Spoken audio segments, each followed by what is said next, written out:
human circulatory system. It consists of two parts. One is blood vascular system, other one is a lymphatic system. Blood vascular system.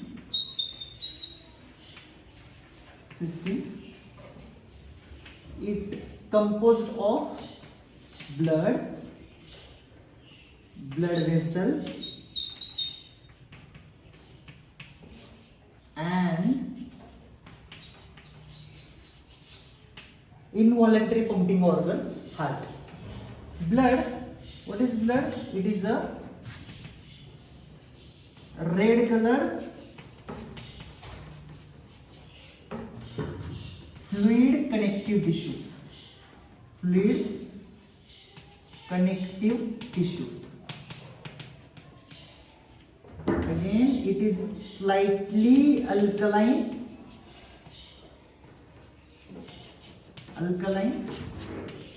pH of 7.4.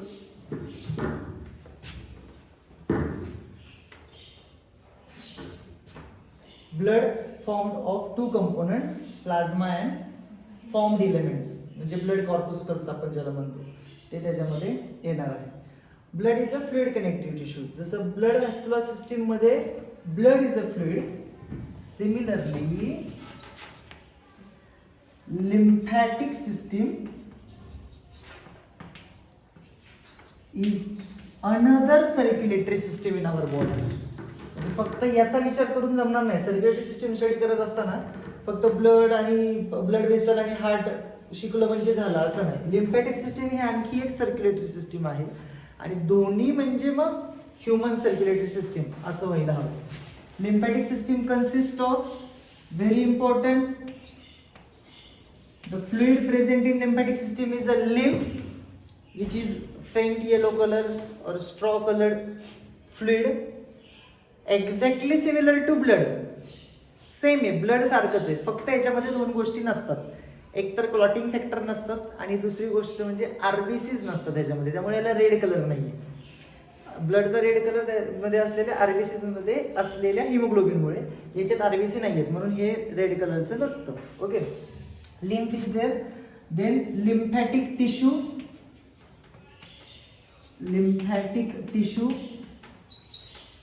lymphatic cell said to be a lymphocyte, त्यांना मी lymphocyte म्हणतो. lymphocyte दोन टाईपचे असतात, mainly T lymphocyte and B lymphocyte. HIV चा virus T टाईपच्या T lymphocyte चे type आहे, T4 lymphocyte. त्या सेलमध्ये ग्रो होतो. HIV व्हायरस जो आहे तो त्याच्यावरच फक्त अटॅक करतो, बाकी कशावर अटॅक करत नाही. T4 लिम्फोसाइटवर, आणि त्यांना डिस्ट्रॉय करतो. त्यामुळे T4 लिम्फोसाइटचा काउंट हळूहळू कमी होत असतो HIV इन्फेक्शनमध्ये. त्याचे सिम्पटम दिसतात हे 5 ते 10 वर्षांनी दिसतात. HIV इन्फेक्शन झाल्यानंतर लगेच काही सिम्पटम दिसत नाही, त्याला पहिले सिव्हिअर सिम्पटम दिसायला 5 ते 10 वर्ष जातात. त्याला म्हणायचं इन्क्युबेशन पिरियड. डिसीजचं इन्फेक्शन झाल्यापासून, पॅथोजनचं इन्फेक्शन झाल्यापासून, अटॅक झाल्यापासून पहिला सिम्पटम दिसेपर्यंतचा जो टाइम पिरियड आहे that is called as incubation period. HIV चा खूप जास्त आहे. मग इतक्या वेळ तो का करतो, इतक्या वेळ का घेतो इन्फेक्शन दाखवायला? कारण त्याला रेप्लिकेट व्हायचं असतं बॉडीमध्ये, त्यांचं जास्तीत जास्त नंबर प्रोड्यूस करायचा असतो. So as to what happen, once they start showing symptoms, पर्सनची तिथून पुढची लाईफ खूप कमी राहते, म्हणजे डेथच घ्यायला चाललेला असतो त्या माणसाला. HIV मध्ये लक्षात घ्या, T4 lymphocyte get affected due to the HIV infection. B lymphocyte जे अँटीबॉडीज तयार होतात, तुम्ही ऐकले आता कोरोनाच्या काळामध्ये अँटीबॉडी इम्युनिटी तयार झाली पाहिजे, इम्युनिटी स्ट्रॉंग झाली पाहिजे. म्हणजे काय झालं पाहिजे, अँटीबॉडीज फॉर्म झाल्या पाहिजेत. आणि हे अँटीबॉडीज फॉर्म करणाऱ्या ज्या सेल आहेत त्या बी लिम्फोसाइटच्या प्लाझ्मा सेल आहेत. याचे दोन टाईप आहेत बी लिम्फोसाइटचे, plasma cell and memory B cell. त्या प्लाझ्मा सेल अँटीबॉडीज तयार करतात. दर सेकंदाला जवळजवळ 2000 अँटीबॉडी तयार करण्याची कॅपॅसिटी ह्या प्लाझ्मा सेलकडे आहे. पण त्यांना ते स्ट्रक्चर कळलं पाहिजे, जो अटॅक करतोय आपल्यावर तो अँटीजन, त्याचं स्ट्रक्चर कळलं पाहिजे, तर ते अँटीबॉडीज फास्ट तयार करू शकतात. यांना मेमरी असते, अगोदरचं इन्फेक्शन होऊन गेलं असेल तर यांची हे लक्षात ठेवतात की तो अँटीजन कशा टाईपचा आहे.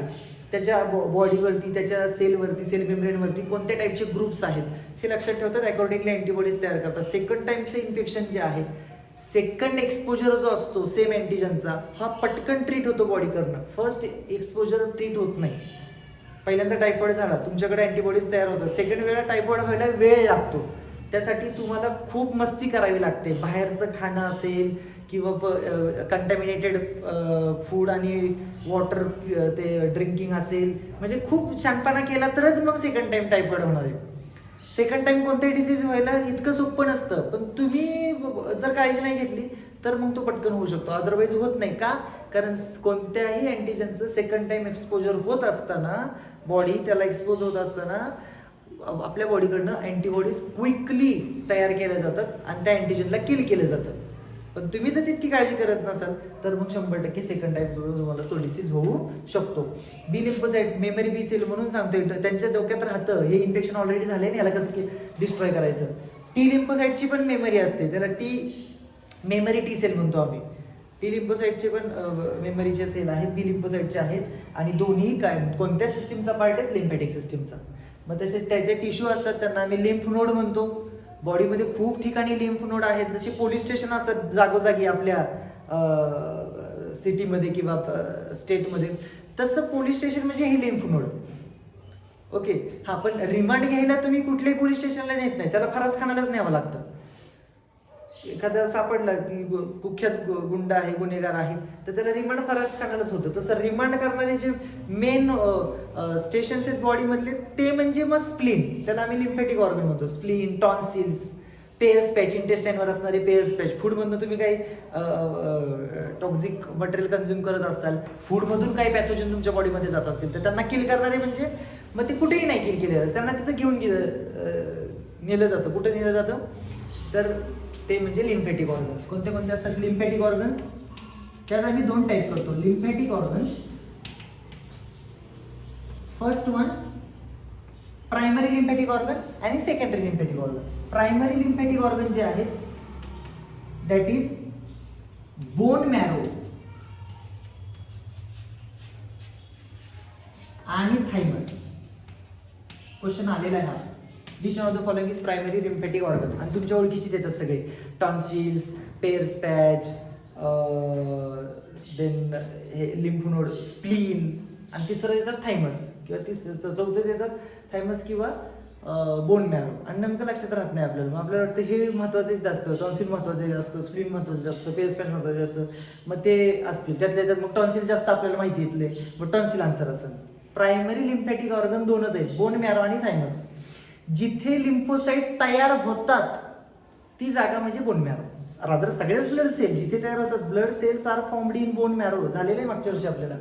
आणि बोन मॅरोमध्ये तयार झालेल्या ज्या लिम्फोसाइट्स आहेत त्या जर तिथंच डेव्हलप झाल्या, तिथंच त्यांना ट्रेनिंग भेटलो कसं मारायचं अँटीजन्सला, कसं डिस्ट्रॉय करायचं अँटीजन्सला, तर मग आम्ही त्यांना म्हणतो बोन मॅरोमध्येच जन्माला आल्या आणि बोन मॅरोमध्येच डेव्हलप झाल्या, त्यांना म्हणायचं बी लिम्फोसाइट. आणि त्यांना ट्रेनिंगसाठी जर दुसऱ्या ठिकाणी पाठवलं, कुठं पाठवलं? थायमसला, तर मग त्यांना म्हणायचं टी लिम्फोसाइट. यामुळे असे दोन टाईप केलेले आहेत आम्ही, टी लिम्फोसाइट आणि बी लिम्फोसाइट. खरा ओरिजिन दोन्हींचा पण बोन मॅरोमध्येच. पण काही जण गावाला जन्माला आले, गावालाच तिथलं जिल्हा परिषद शाळेत शिकले, तिथल्याच कुठल्या तरी ग्रामपंचायत शाळेत शिकले, झालं तिथंच त्यांची डेव्हलपमेंट झाली. काही जण तिथून सिटीमध्ये येतात कुठेतरी, कोण ऑक्सफर्डला जातं, कॅम्ब्रिजला जातं, कोण पुणे युनिव्हर्सिटीत ऍडमिशन घेतं, तिथून गावातनं बाहेर पडले, ट्रेनिंगसाठी कुठे गेले? दुसऱ्या ठिकाणी गेले. तसं थायमसला गेले दुसऱ्या ठिकाणी, मग त्यांना म्हणायचं टी लिम्फोसाइट. बाकी दोघांचा ओरिजिन हा ठरलेला कुठला? Bone marrow. Very good. चला, प्रायमरी लिम्फॅटिक ऑर्गन आणि दुसरे असतात secondary lymphatic organ. Secondary lymphatic organ मग ती लिस्ट तुमच्या माहितीतली काय काय ना त्याच्यामध्ये pairs patches of small intestine, tonsils and spleen. Spleen is the main lymphatic organ, but it is not primary. Spleen main आहे कारण जे सगळ्या बॉडीमधले जे इन्फेक्शन आहे, जे पॅथोजन्स आहेत, त्यांना खरं डिस्ट्रॉय स्प्लीनमध्येच केलं जातं. स्प्लीन म्हणजे तिथं कोणाला सुट्टी नाही. जर वाटलं हे टॉक्सिक आहे बॉडीसाठी, वाटलं हे धोकादायक आहे, ह्याच्यातनं डिसीज होतो, तर तिथं सगळे स्प्लीनमध्ये त्याची सोय करून ठेवलेली आहे. Spleen is the main lymphatic organ ह्या बाकीच्यांपेक्षा. टॉन्सिलमधनं काही जण सुटू शकतात. टॉन्सिल जे आपल्या थ्रोट रिजनमध्ये आहेत तिथून काही जण सुटू शकतात, पेस पॅचेसमधनं सुटू शकतात, पण स्प्लीनमधनं नाही. ज्यावेळेस इन्फेक्शन ब्लडमध्ये जाते तेव्हा ते जास्त सिव्हिअर असतं. आणि ब्लडमध्ये गेल्यानंतर जो डिफेन्स चालू होतो बॉडीचा त्याला म्हणतो आम्ही सेकंड लाईन डिफेन्स. आणि त्यातला हा एक पार्ट आहे सेकंड लाईन डिफेन्समधला. अँटीबॉडीज तयार करणं किंवा त्या मायक्रोबच्या अगेन्स्ट सेल तयार करणं. मग सेल जर तयार करत असेल बॉडी त्या मायक्रोबच्या अगेन्स्ट, तिला म्हणतात सेल मेडिएटेड इम्युनिटी, जी तिथे टी लिम्फोसाईट. आणि जर त्या मायक्रोबच्या अगेन्स्ट, त्या अँटीजेन्सच्या अगेन्स्ट अँटीबॉडी तयार होत असतील आपल्या बॉडीकडून, तर तिला म्हणलं जातं अँटीबॉडी मेडिएटेड इम्युनिटी. आणि अँटीबॉडी ह्या नेहमी ब्लडमध्ये असतात. ब्लडला दुसरं नाव किंवा बॉडी फ्लुइड्सला दुसरं नाव असतं humour.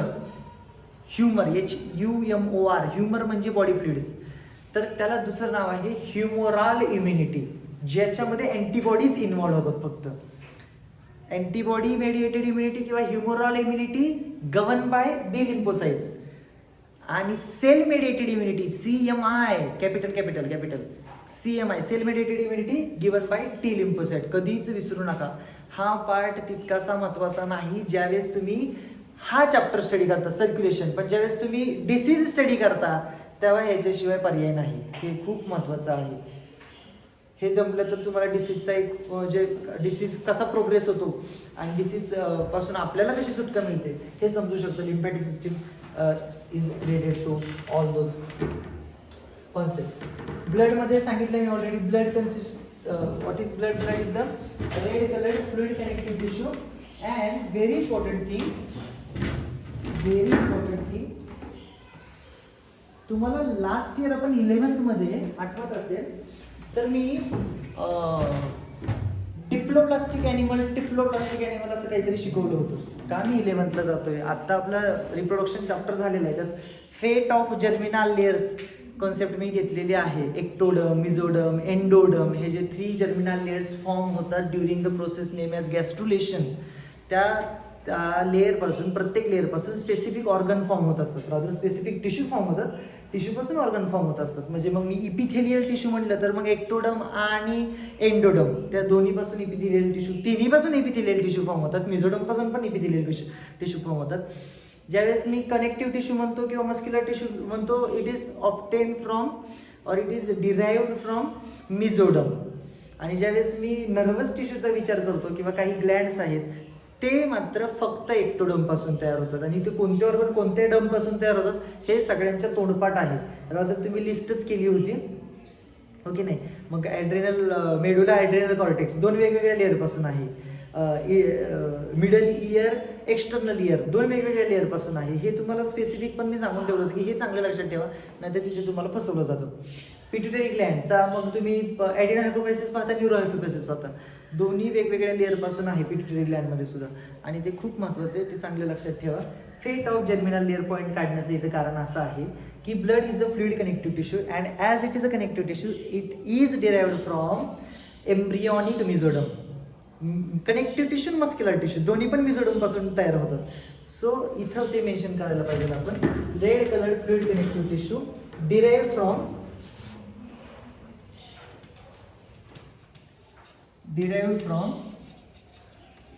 embryonic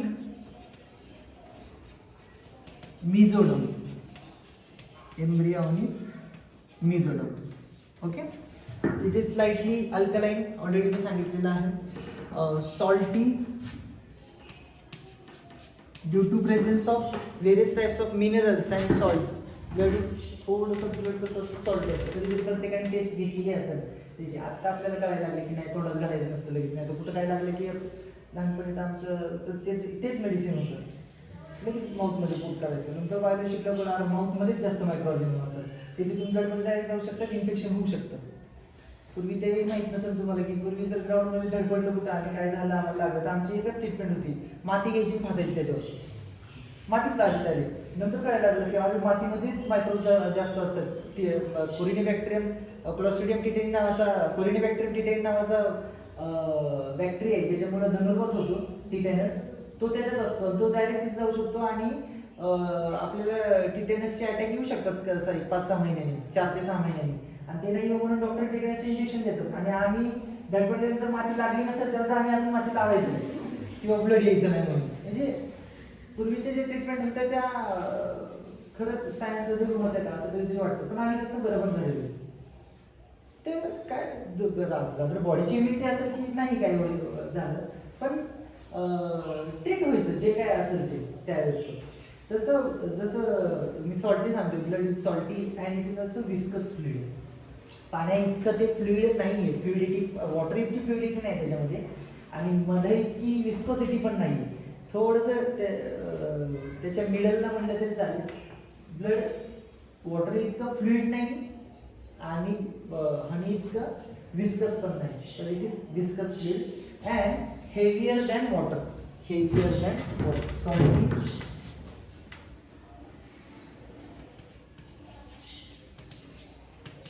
heavier than water. Okay, salty and viscous fluid. Viscous fluid. The study of blood is called as very good. Study of blood is called as hematology. जे ब्लड एक्झामिनेशन असतात, doctor म्हणतात रक्त check करावं लागेल, रक्त check करावं लागेल, किंवा रक्ताच्या चाचण्या आहेत, रक्त टेस्ट करायचं, ब्लड टेस्टिंग आहे. ब्लड टेस्टिंग म्हणजे सगळं कशाशी रिलेटेड येतं, हिमेटॉलॉजीशी रिलेटेड. मग त्याच्यामध्ये येणारे सगळे सेल असतील, त्याच्यामध्ये असणारे, जर तुम्ही त्याच्यातले मिनरल्स वगैरे स्टडी केले तर त्याला आम्ही बायोकेमिस्ट्री म्हणतो, ते त्याला वेगळं म्हटलं जातं बायोकेमिस्ट्री. जर तुम्ही सेल्स रिलेटेड सगळ्या टेस्ट केला तर त्याला मग हिमेटॉलॉजीचा रिपोर्ट. हिमेटॉलॉजी म्हणजेच काय, स्टडी ऑफ ब्लड, सगळे कंपोनंट्स वगैरे त्याचे. Heart, human heart is a myogenic. आपण जे स्टडी करतोय heart, it is a myogenic having 4 chamber वगैरे वगैरे वगैरे, ते नंतर पाहू. आणि ब्लड वेसल्स हा आपला पुढच्या लेक्चरचा पार्ट असेल. ह्युमन सर्क्युलेटरी सिस्टीममध्ये ह्या 2 सिस्टीम आपल्याला डिटेलमध्ये स्टडी करायच्या आहेत. Take down.